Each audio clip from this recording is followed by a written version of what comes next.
Welcome. If you're a woman who has a sense that there's more out there for you, you're in the right place. I'm Whitney Baker, host of the Electric Ideas podcast. Somewhere along the line of work and kids, life carried on, but I lost track of my truth. I'm on a reflective journey, and that's what this podcast is all about. Each week, I interview a woman who is lighting her own path and offering others hope. Before our conversation ends, we'll share a reflective question for you to explore. Sometimes all we need is a jolt, a fresh idea, an aha moment that connects us to a sense of possibility. This, my friends, is what I call an electric idea. Welcome back to Electric Ideas. Today's guest is Katy Oberle. Katy is a licensed psychotherapist turned creative mindfulness coach and singer-songwriter. Katy's passionate about expanding the definition of mindfulness to include creative, nature-based, and embodied practices, which are especially helpful, she says, for sensitive, stressed nervous systems. In Katy's work with her clients, she really encourages them to develop their own brand of mindfulness that honors their innate creativity, life circumstances, values, goals. And she's all about integrating what she calls the contemplative arts. So some examples she gave me were mindful collaging, vision boarding, journaling, music, that sort of thing in her work. Katy lives in Columbus, Ohio with her husband, her 2 daughters, and their Siamese cats. I feel like this is such an intersection of things I love, mindfulness and creativity. So I'm really excited to jump into the show. Katy, welcome to the show. Thanks, Whitney. I'm so glad to be here. I'm really excited to have you because I get really juiced up about all topics to do with creativity. And then you take creativity, mix it with mindfulness, and I just have so many questions. So I'm excited. Yeah, I'm excited to dive in. I know. So mindfulness is something we've talked about in many capacities on the show, but I feel like everybody comes to it from a different place. So I'd like to set the stage by you just sharing your broad strokes definition of what you think mindfulness encapsulates. So I really like Jon Kabat-Zinn's definition. He was sort of the parent of modern mindfulness, if you will, brought it from the East to the West in the 70s. And so the crux of his definition is really paying attention in an intentional way, on purpose, non-judgmentally, compassionately, to our present moment experience. So that's what we're paying attention to. All aspects of our present moment experience, that's internally inside ourselves, that's also outside of ourselves, what's happening in our environment. It's a practice of awake awareness in which I believe our highest self can be accessed and then nurtured. What a beautiful opening. And I love that you are reminding us off the bat that it's a practice.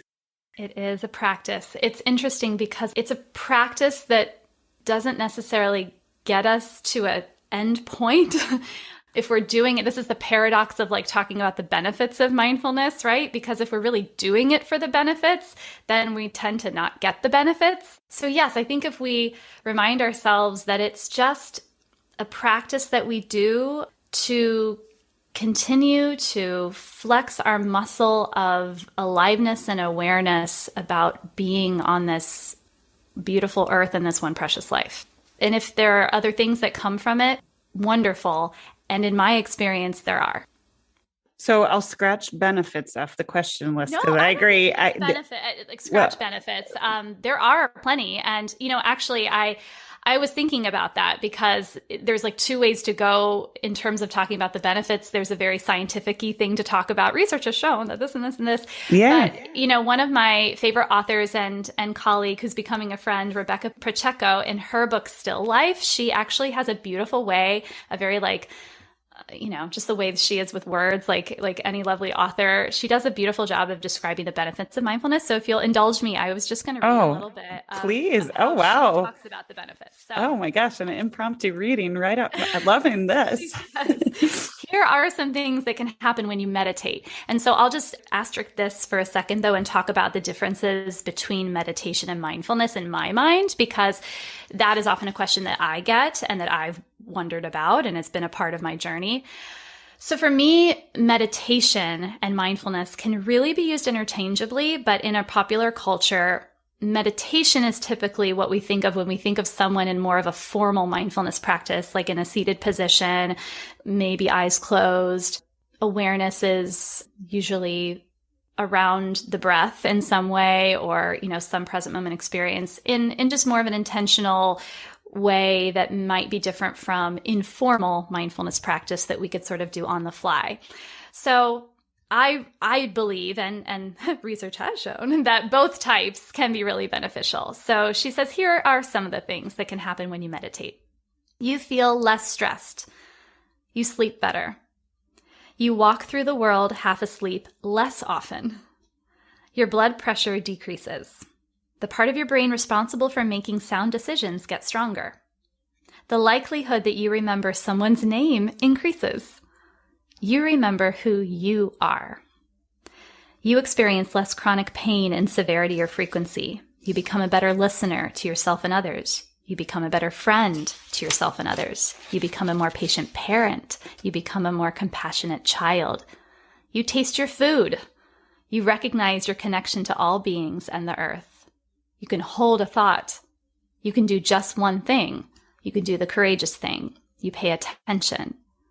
The impulsive part of your brain feels triggered and agitated less often. You remember to breathe. You love deeper. You pay attention. You remember to breathe. You live your life rather than life living you. What a gorgeous list. I mean, that was I really enjoyed just being mindful and listening to that. But one of the things that stood out is you remember who you are, because I think that's actually a really perfect bridge to talking about how you work with specifically engaging in the creative process with mindfulness. So your term for that is mindfully creative. So we've kind of established, your view of mindfulness, what it is in contrast to meditation. And I think people get that now. So what is being mindfully creative? Yeah. So let me backtrack just a moment and talk about just creative mindfulness. I mean, it's semantics, right? Being mindfully creative, being creative mindfulness. But for me, creative mindfulness is twofold. The way I think about it is it encompasses formal and informal mindfulness practices. So the idea is that you tap into your innate creativity in order to do mindfulness, do your brand of mindfulness, however you want to do at any given moment. So it really removes the shoulds that I am really trying to let go from my life, because actually before we started recording, you and I were talking a little bit about the recovery process from perfectionism, and that is also a practice. And so one of the things that I've really appreciated about that journey is the focus on self-compassion. And so that's really what brought me into talking about mindfulness and working with people around mindfulness in this way, bringing creativity into it. Because with creativity, the rules can go out the window. There's no one patriarchal presence telling us that it has to look this way and be a certain thing to call itself mindfulness. So truly, whatever brings you into the present moment with sort of this warmth, compassionate spirit about you when you're doing that, beautiful. Now, that doesn't mean that mindfulness is always a warm, fuzzy feeling, because experience is to be present with whatever comes up. And that may be self-judgment and fear and suffering and all of that.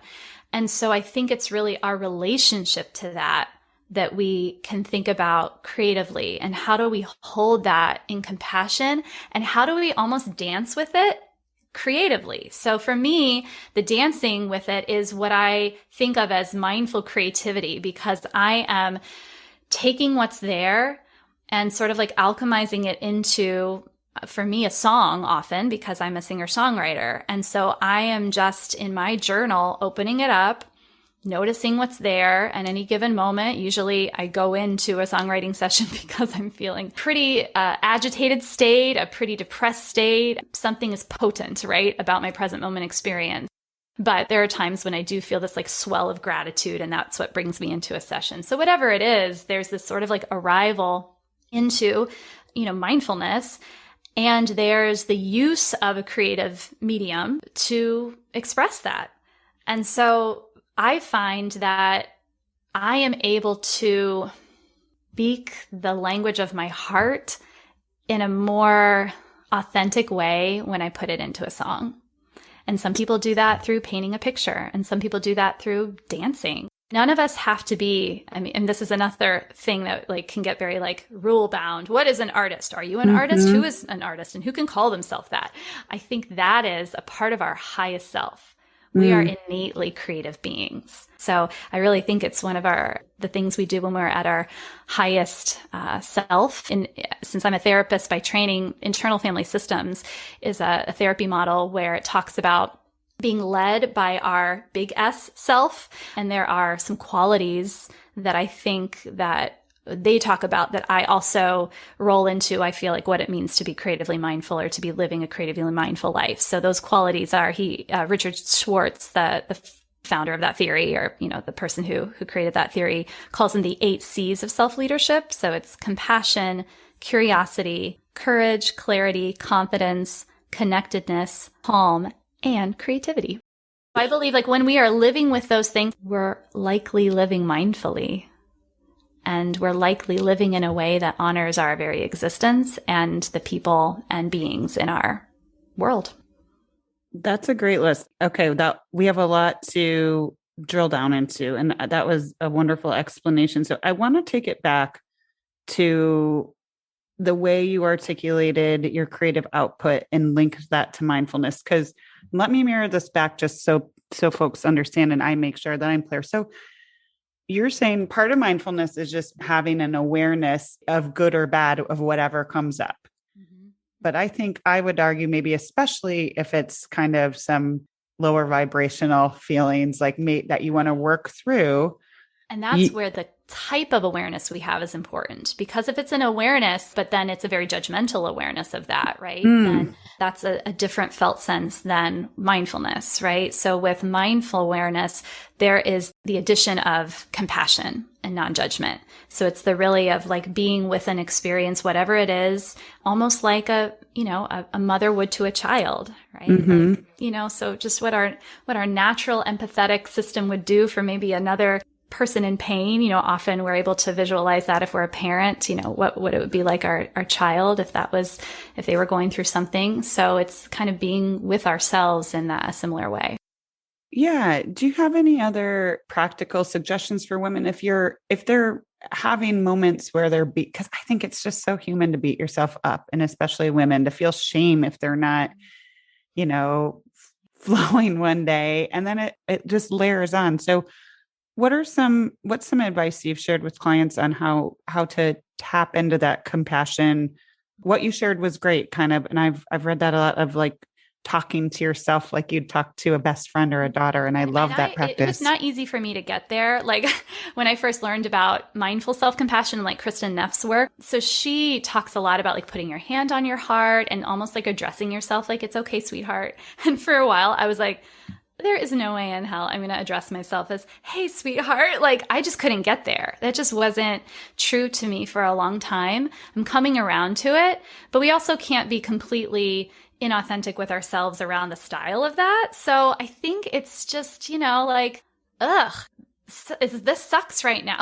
Like this, like suckiness is happening or whatever we want to say, right? Just like fear is here. Right. But I've been a performer for years. Like I grew up I can't count the number of musical theater productions I've been in. Right. But every time I go to do something that's like going to be performance related, even this podcast, the fear comes up. And that's my part of myself that's like, doesn't want me to mess up and wants it to be okay. And so the mindfulness comes in around just like acknowledging that that's there and not beating ourselves up that it's there. So the more that we can just like not be one more element of criticism in the whole stew of that, the better. And in Buddhism, they call it not shooting yourself with the second arrow, right? Like you're already suffering. So don't shoot yourself with an arrow of your own because you're judging yourself about suffering. Sort of just the allowance of like, suffering is here. Here it is. Because in many ways, mindfulness is the opposite of being in denial. Right? Love that. Well, and it also, so then just to kind of cover and bridge, it seems like you also have found in your own experience that you can alchemize some of your emotions by channeling creativity. Yeah, there's that balance between allowing it to be and letting it just be and pass through, and sort of almost like the metaphor of leaves on a stream, floating down, like this too shall pass, just allowing it to move through, not getting hooked into it, coming back to the present moment, grounding ourselves. Maybe, again, a tip for women or whoever's listening is to like open our eyes and maybe what are 3 things that we can see? What are 3 things we can hear? What are 3 things we can touch? I mean, sometimes those kinds of like multisensory skills are helpful for getting ourselves back into the present moment and sort of out of our head, our ruminative space around something. But I've also found that it's okay to do something with what's there. And that doesn't mean that we're hooking into it.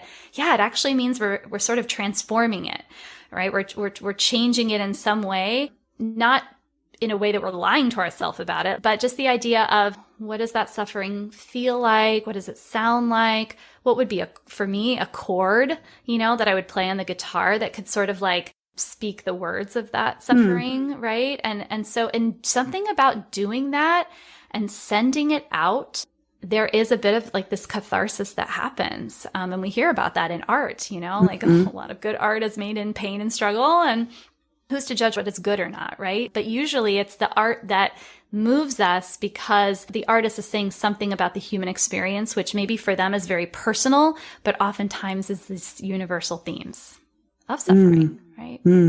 Often. Yeah. And of gratitude, right? And for me, those playing with the dichotomy of that has been a part of my artistic process and my songwriting journey as well. Hey, it's Whitney. I wanted to take a brief pause during this episode because I'm so excited I can finally talk about my mastermind. It's here. So starting September 14th, I will be working with a cohort of women and spend an hour every week together for 6 weeks where we carve out time for you. It's a time to reconnect back to yourself and spark something new. Every week, there'll be a live content call and you'll experience guided visualizations, writing exercises, and group discussions. And then you'll have a really easy to implement weekly assignment. And this could be something like a journal prompt or an easy adventure, but something very manageable.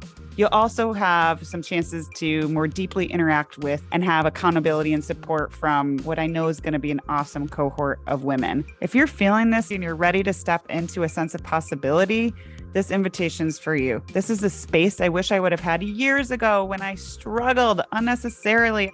I wish I had a roadmap back to myself, back home, the tools, the practices, the support. If that sounds familiar, hop on board. Let's make it a joyful ride. You're welcome to DM me, or you can find out more on my website, myelectricideas.com/mastermind/. I'm really excited to share this and can't wait to hear from you if you're interested. Yeah. Okay. Let's unpack. And the artist piece I want to come back to too. And I want to read something you wrote to kind of spur us in that direction. So something you said, you said, you believe when our wise creative spirits come out to play, healing and transformation can happen at all levels, individually, relationally, and collectively. From a listener perspective, I'm thinking about, well, you are a songwriter and like I'm a writer. It's like natural for me to give voice to some of these emotions through a creative expression that I already gravitate to and I already have a practice for. What are some ways that everybody can tap into that in a way that just feels fluid and not like a barrier, like it needs to be something, like just about the like process and the journey, not actually like making a piece of art or something. So tell me more about that. Yeah, I think definitely that the focus on the process, not the end product, is really what's important. There's actually a beautiful book that was written again by another colleague of mine, Janet Slom, called An Artful Path to Mindfulness. And it's based on MBSR, which is Jon Kabat-Zinn's mindfulness-based stress reduction, but she calls it mindfulness-based self-expression. So she uses MBSR kind of activities and weaves in drawing activities. So, but again, not drawing like we're going to draw a human face, we're going to draw, a still life picture, whatever. But it's really just like, we're going to draw a swirly line. It's just, what does that feel like as you're pen is moving across the page. Are you hearing the sound that the pen makes? Are you feeling the weight of it in your hand? It feels like, to me, as a person who has got caught in, for many, many years, perfectionism and output, and it sounds like, oh my God, how am I possibly going to spend my time drawing lines mindfully? Like, you've got to be kidding me. But it's almost like banking time, right? Like the time that we're putting into a practice like that, where it doesn't seem like it's maybe quote unquote doing anything, we're really slowing ourselves down and connecting to our body and our mind and our spirit in a way that allows us to start understanding that it's not about being a quote unquote artist or like having to be creative in a certain way. It's just about getting to, yes, be in this playful, curious space. I think curiosity is another huge part of mindfulness, what in Buddhism is talked about as beginner's mind, right? Which is really how children see the world. And do children need art classes? They kind of just do it, right? Until we are like, well, yes, but now we're going to learn how to color within the lines and to do shading. And like, then we teach them art. But they naturally want to grab a pen and squiggle wherever. And so what would happen if you just had the materials nearby, right? And when you were having a really tough time and you acknowledge like there is suffering, like what would it be like to just either do a free write of 1 minute about it, just whatever gunk came out and onto the page, or what did it feel like to grab some colors and choose whatever felt like it sort of matched what was going on, and just like being in that process for no reason other than it's important to do that so that we don't miss being awake to what actually is, right? Where we are taught in many ways, directly and tacitly, to not slow down, to not be with our present moment experience, to not be embodied. And so it's really a coming back to, again, our highest state, our natural self, who's just trying to express what is. Yeah. So I'm going to put an invitation out there to our audience, because I, as you were saying that, I realized my children, as you know, are a little older now, and they still do all kinds of drawing and art, but they kind of just do it on their own. I mean, and I remember when they were little, we'd just get out all the crayons and paper and just, it would be kind of fun just to sit there. But I don't really do that for myself anymore. I just don't think to do it. So I think it'd be a cool opportunity just to play and, create with no purpose. So, and that's why I love mindful, I call it mindful collaging too. So, I mean, I don't know if any of us have magazines anymore in COVID. It feels like everything's sort of like shut down, all the paper products and everything shut down. But if you have magazines laying around, or they're starting to appear at like dentist's office again, like, maybe grab some and take a half hour and just like flip and cut and just see what comes up. Like, what do you gravitate towards? What words kind of call to your spirit, and what pictures seem like something that like evokes joy or evokes whatever is in your heart at that one moment. And I've found that sort of like organizing those, arranging, being with, letting them flow onto the page in whatever order you want is a really beautiful practice also. And this is why art journaling could be something that listeners might want to look into. The idea is that we just show up for what is, and we have creative materials around us, and we use those as tools in our toolbox. And so I did an art journal. I didn't even know it was called one in college. Like, I would write in my diary, and then I would flip through magazines and I would cut out things, and it became like almost found like poetry that I created, because it would be like a phrase here, a word here, or whatever. And so I would just sort of paste and put a picture in, and I would step back and I'm like, oh, interesting. That really did capture the feeling of what it was going on for me in that moment. And so this is why I think, again, creative mindfulness, having access to all these different kinds of tools so that at any given moment, that's something that you utilize. But it can be like having a rain dance in the shower, where like you're just feeling the water on your body, the warmth of that. And just like what usually comes up for me in that type of practice, I can't force it, but what I've noticed is gratitude. Oh my gosh, I turned this thing on and there's water. And look, it's warm water if I want it. and cold water if I want it. And just the privilege that comes with that, being thankful around that. Like just, there are some things that just are natural outcroppings of mindfulness that are beautiful to watch unfold. I really like that kind of art journal practice too, because sometimes, and the cliche, the image is 1,000 words. What came up for me when you were saying that too, is sometimes I think women, whether it's feelings that feel, ingratitude and like you're showing up as your best self, or, like we said, lesser vibration emotions, I think it's a way to be honest about how long you're feeling a certain way. Yeah. Because some women who think they're in a dip might have been in a certain like feeling mode for a long time. And by documenting, even if it's just a little tiny bit weekly, it's easier to go back and be like, whoa, this wasn't just this month. I can't externally blame it to the holiday season. Like I felt this way, I think that's a beautiful reminder that we're it allows us to be, mindfully reflective, right? Mm-hmm. The sort of the patterns of our internal process. And another thing that can do that as a tool, if people, like to play around with writing as well, I kind of mentioned it, but Julia Cameron, the author of The Artist's Way, calls it morning pages. And so it's just sitting down and the first thing in the morning, grabbing a journal and writing 3 pages. And I did that throughout the pandemic for several months. And I don't do it anymore because sometimes practices just leave us when they need to leave us, and we can return to them when we want to return to them. So again, I try not to be very rigid about that either, because that shoots the second arrow.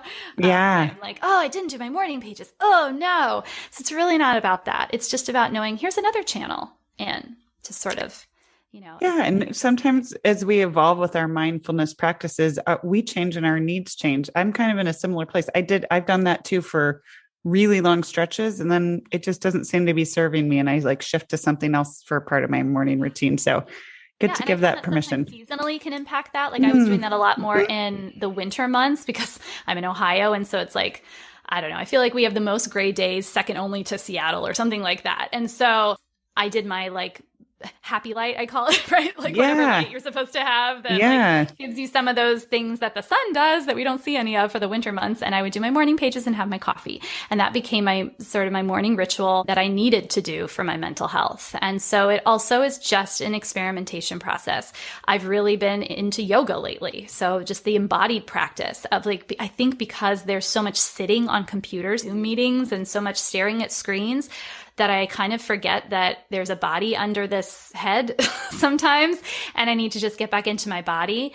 And I'm anxiously temperamented, so sitting for longer periods of time in formal meditation is just not my jam. And if I try to make it thus, I tend to second arrow myself. And so I just try to be gentle with myself around using yoga. Again, some people use yoga for exercise, and that's great. Sometimes your heart rate does go up depending on what style you do. But there's many different styles of yoga. You can also do restorative yoga, yin yoga. And so I find that flow yoga, just really kind of moving from one position to one pose to another over the course of an hour, helps me also complete the stress response, the cycle that we're hearing, I think a lot more people talk about, where we sort of have this, not to go too neuroscience-y, but we have our sympathetic nervous system and our parasympathetic nervous system, and chronic stress really activates our sympathetic nervous system. And so if we're just in that state for too long, it's just not good for our bodies. It just feels really gunky all over, mind, body, spirit. And so moving us into more of a restful, relaxed state, that's our parasympathetic nervous system. We need to have a balance between the two, right? And they're there to be a part of just how we're wired as mammals. But in our current day culture, especially with everything that's been going on, right now, that are moving us all into more of a chronic state of sympathetic nervous system activation. And so that's another thing that you can try, is just dabble in yoga. And also, not all yoga studios are created equal. So make sure you find one where you feel welcome. And as a beginner, you feel supported and empowered. And maybe it's a practice that you did a long time ago and you just play around with it again. Reconnecting with what feels good for your body right now. Absolutely. So I know we're coming up against time, but and thank you. I feel like this has been a buffet of ideas, because sometimes women are just ready to shift, and I think that people do sometimes get a little too rigid with their routines that they think are anchoring them. And sometimes it's just good to play and be a little loose and substitute something new. And you might And I just think breathe a little everything, fresh energy. someone that I knew, wise person said, keep it between the ditches, right? Which is what about, Hmm. Buddhism finds. It's like, we don't have to be this ascetic, this person who like, exposing ourselves to suffering just to like be a martyr about it. And we also, though, don't want to be like necessarily hedonistic about everything, right? So Mm-hmm. there's a certain level of just mindful discernment around like, let me stay long enough in a practice so I can really explore it. And even if it feels uncomfortable at first, like, let me sort of dance with that experience and see if there Hmm. are learnings that come from that. But let me also not be a martyr about it and, unnecessarily put myself in a position that's highly uncomfortable, especially if there's trauma in our past. We want to be extra gentle with ourselves and extra allowing of choice.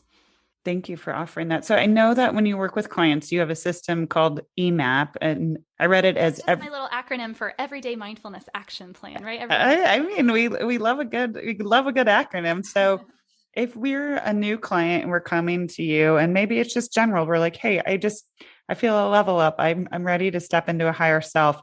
What are some things that people could take a look at, or what would you offer for women who want to take their own little stab at maybe creating a mini EMAP? Absolutely. Yeah. So in the version that I have around coaching right now, I sort of have this 3-session process. I call it attune, create, and thrive. So first, really the big step that we've been talking a lot about today is attuning to what is, right? What is feeling misaligned, right? Hmm. What is feeling out of balance?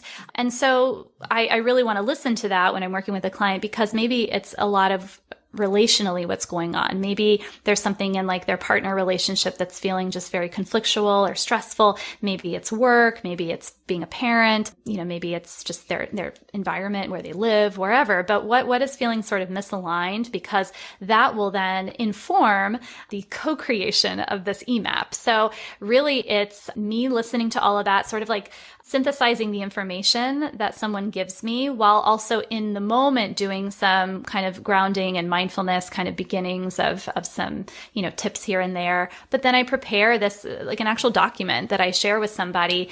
And it usually lists some mindful daily habits that, based on their interests, their schedule, and just kind of the constellation of what's going on for them, things that I think they could that might be enticing to them to try. Mm-hmm. And sometimes I'll include like some mindful tips for anxiety or depression, or again, I'm, not acting with my therapist hat on. So I'm of course not treating anything that would be a mental health disorder that we would need to refer to a therapist for, but we're more talking about, the rises and falls of our human experience, right? Mm-hmm. So whatever Mm-hmm. is sort of the flavor of what's most going on for a client, we would really kind of make a curated map matching their needs and goals. Hmm. So there could be things like, especially if it was someone like me that sort of is like tendency to be perfectionistic, having them try to think about doing like a self-compassion mantra, playing around with that. Maybe if it's someone who is more temperamented to like a distractible disposition, I mean, aren't we all in this state of like Mm-hmm. constant like bing, bang, boom, whatever? There's so much to be aware of, but like Mm-hmm. use an app, right? Use an insight timer app or a calm app or Headspace, or just an alarm on your phone, and play around with that, around having some like small little guided meditations you could use. Or, so really it's about providing a menu to people so that they don't feel completely overwhelmed with the like countless choices that there are. It's Mm-hmm. having someone, a coach, be able to really listen and synthesize information about what's going on in your unique circumstances, and offering tools, books, practices that they think can work for you. And then we talk about all that. Then you take it and you live it and you do that. And then we come back and say, what worked well? What didn't work well? What were some of the things I learned about? And then what do I want to take to then generalize to thrive, right? That's the Mm-hmm. last session we really talk about here on out. Like, so there are going to be things that need to be edited. So that's what I do with all my clients, right? Oh, yep. So here's your edited EMAP, and it will be edited again by you in the future. Mm-hmm. And then if they want to continue working, we'll just keep that. It's an evolving document. So Yeah, that's such a neat process, and helping them create something that's living and breathing as they evolve.